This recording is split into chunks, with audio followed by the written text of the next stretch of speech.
እኔ መልግን ይህን ዚክር በማለቴ ግን ምንድነው የማገኘው ጥቅም? የትኛውን? ሱብሃንአላህ ወቢሐምዲሂ ረሱላችን አለይሂ ሰላቱ ወሰላም እንዲህ ብለዋል። ይህንን ዚክር ሱብሃንአላህ ወቢሐምዲሂ ያለ ከነጋ 100 ጊዜ ያለ ሰው ወንጀሎቹ እንደ ባህር አረፋ እንኳን ቢበዙ በአላህ ፍቃድ ይማርለታል ብለዋል።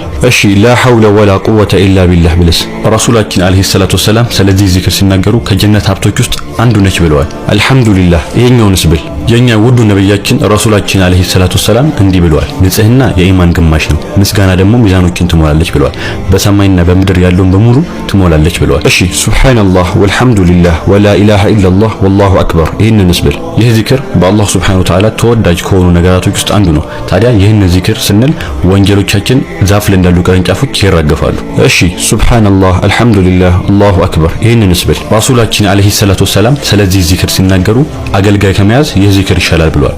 ማለትም ከመተኛታችን በፊት ይህን ዚክር ካለን ነገ የምንሰራው ስራ ላይ አቅም እንዲሁም ብርታት ይሆነናል። አስተግፊሩላህ ይህንንስ ብል ይህ ዚክር ምህረት መጠየቂያ ዚክር ነው። ታዲያ የነቢዩላህ ኑህ ህዝቦች አንዲት ጊዜ ብቻ አስተግፊሩላህ ቢሉ ኑሮ አላህ ሱብሓነሁ ወተዓላ ዝናብን ያዘንብላቸው ነበር፣ ሀብትን ይሰጣቸው ነበር፣ እንዲሁም ልጆቻቸውን በረካ ያደርግላቸው ነበር። በሱ ብቻ አለበቃም፣ ጀነት ውስጥ አትክልትን ይሰጣቸው ነበር፣ እንዲሁም ወንዞችን ይሰጣቸው ነበር።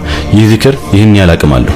እሺ አያተል ኩርሲንስ ብቀራ ይህን የአያተል ኩርሲ አንቀጽ ብንቀራ አላህ ሱብሓነሁ ወተዓላ ከሰማይ ጠባቂ ይልክልናል። እንዲሁም ደግሞ እስኪነጋ ድረስ ሸይጣን በእኛ አጠገብ አይደርስም። እንዲሁም ደግሞ እኛን ከሚጎዱ ነገራቶች እንጠበቃለን።